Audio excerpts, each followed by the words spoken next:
So I see a lot of photos from a lot of different photographers on Instagram whose work I love, and there's something that I regularly see with their photos or their sets of photos, something that they do that, to me at least, is the reason that makes them great photographers.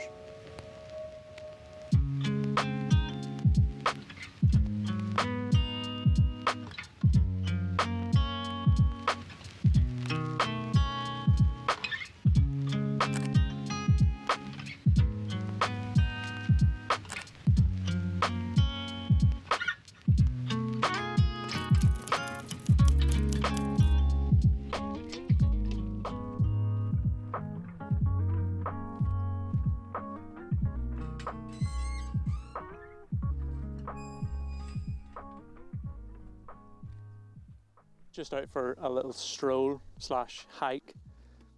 Quite an easy one though, but it's literally been delightful weather in Ireland like the past 2 weeks, and we kind of want to make more use of it.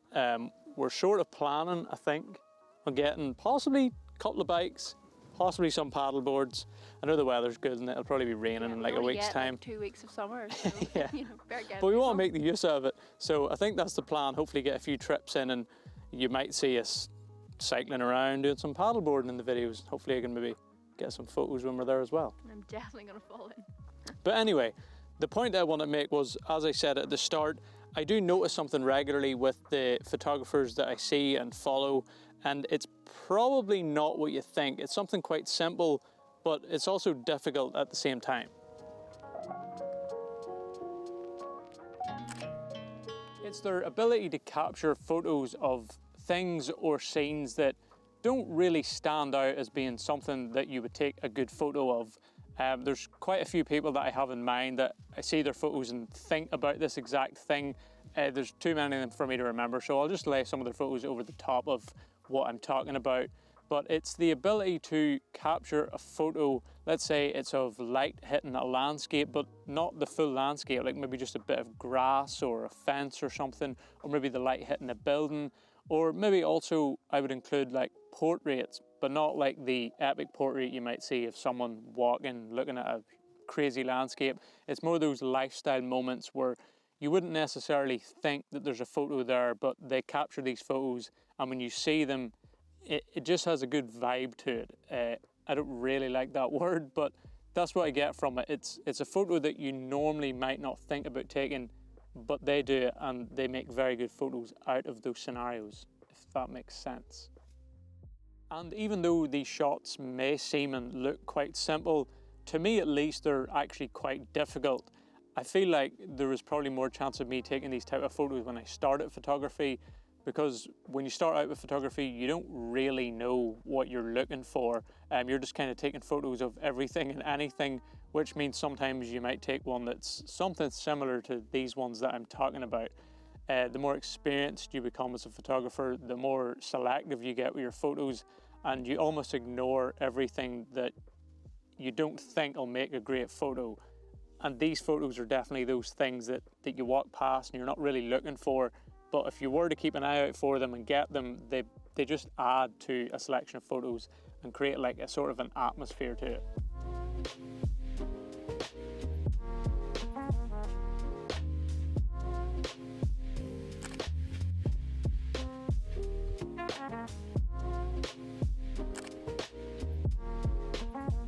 That type of mindset where you're just looking for perfect photos all the time is something I've really been trying to change over the past while, but it is quite difficult because going out and trying to find perfect photos is hard, but going out and also trying to keep in mind that anything can be a photo, to me is almost a bit overwhelming, because then I'm like, what am I looking for? It could be everything, it could be anything.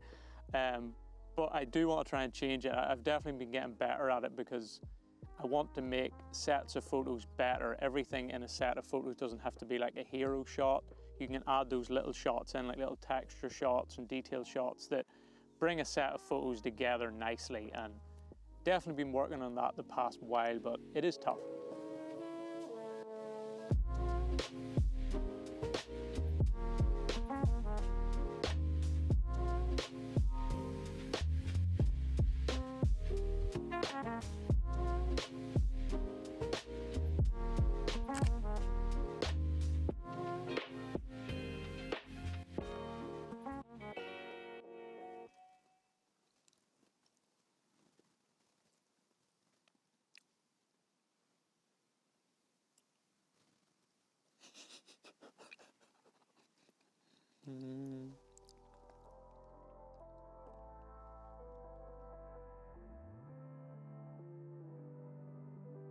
We're called nifflers.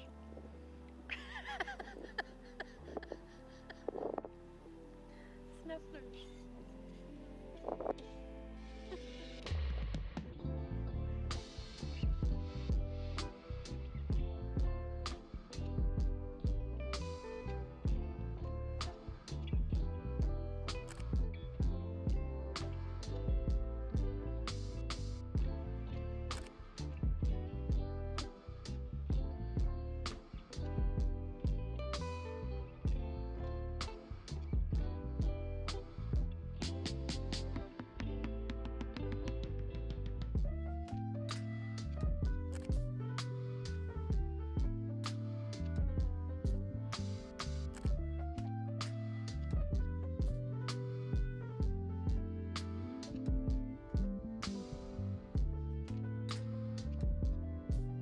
We're gonna head back. It's getting a little late, and who knows what clothing you should wear going for a hike in Ireland.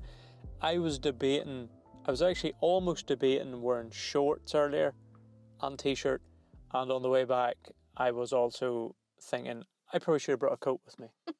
Shouldn't need like 2 or 3 layers. Met people coming with shorts on. Yeah, if you're going hiking in Ireland, you need to take everything, because it could be freezing on the way back and it could be absolutely roasting when you're going. But anyway, back to the studio. I'll finish this video. I think that might have actually been the first time I've tried to take photos of horses or a horse. I'm not sure, I haven't edited the photos yet, so I'm not sure if I actually got one that I like. I think I might have managed it. Definitely a bit trickier than it may have looked. They don't stop moving for too long, so constantly twitching. But yeah, fun to take photos of something different. I don't know if I got any photos similar to what I'm sort of talking about in this video, but if I did, then you would have seen them, and hopefully you get the idea. I think I have definitely improved though when it comes to getting those kind of photos. For example, you may have seen it on our recent trips to like Italy and Portugal. I definitely got some photos in there that I think a lot of photographers may have walked past. Maybe not the typical scene that a photographer might photograph, but I end up getting good photos of those scenes or things. And yeah, like I said, I think they add to a collection of photos from an area. So just to explain things a little better, everyone has heard of Lake Como in Italy, where we went on a trip last November. Now, Lake Como is a pretty epic spot to say the least, and this is kind of a typical Lake Como photo. We've got the lake and we've got the mountains surrounding it. I took this photo on 35mm film, and it is simple, but I really like how it turned out. And then I got my favourite photo, which I guess is kind of my hero photo from this trip. It was a photo of this boat stop that you have seen, well, you may have seen in a previous video. I also printed this one too. Really nice scene, and I love how the photo turned out, but it is a photo that I don't know if it's totally obvious, but to me it was as a scene, and I think a lot of people would photograph it and understand why I photographed it, if that makes sense. But along with those photos, I did get some other shots that aren't as obvious, but to me they add nicely to the collection of photos from Lake Como. They are things or scenes that if you were to visit, you would see as you explore the area, but maybe don't see as many photos of. And it's also the same with our time in Portugal and Spain. So we visited a little town in the Algarve called Silves, and I would say that this shot is probably sort of my hero shot from that town. Probably my favourite one too. But then I also managed to get this shot of this green door that kind of had a tree growing out of it, which I just thought was cool. Again, a lot of people Probably not their type of photo, probably not something that they would really photograph, but I like it and I think it adds to the area.